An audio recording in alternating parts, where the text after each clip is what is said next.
ગુજરાત રાજ્યના રાજ્યપાલ શ્રી આચાર્ય દેવવ્રતની અધ્યક્ષતામાં વિંજોલ સ્થિત શ્રી ગોવિંદ ગુરુ યુનિવર્સિટીનો 6ઠ્ઠો પદવીદાન સમારોહ યોજાયો.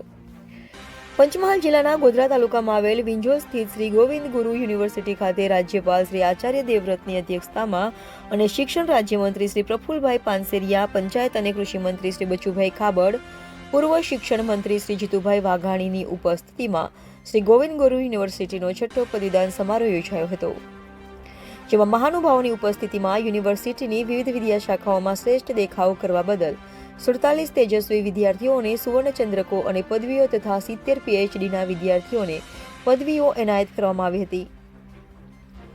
આ પ્રસંગે રાજ્યપાલ શ્રી આચાર્ય દેવવ્રતે સુવર્ણચંદ્રક વિજેતા અને પદવી મેળવનાર તમામ વિદ્યાર્થીઓને શુભાશીષ પાઠવીને આજના દીક્ષાંત સમારોહના દિવસે વિદ્યાર્થીઓ, વાલીઓ અને યુનિવર્સિટી સહિત સૌની માટે ગૌરવનો દિવસ ગણાવ્યો હતો. આ પ્રસંગે ગોધરાના ધારાસભ્ય શ્રી CK રાહુલજી, અગ્રણીઓ, પદાધિકારીઓ, વિવિધ વિદ્યા શાખાના ડીન, યુનિવર્સિટી સાથે સંલગ્ન કોલેજોના આચાર્યશ્રીઓ, પ્રાધ્યાપકો, સુવર્ણચંદ્રક વિજેતા અને પદવીધારક વિદ્યાર્થીઓ સહિત વિવિધ શાખાના વિદ્યાર્થીઓ અને વાલીઓ ઉપસ્થિત રહ્યા હતા. Reporter Zuber Finjiya, Gujarat prime news, Godhra.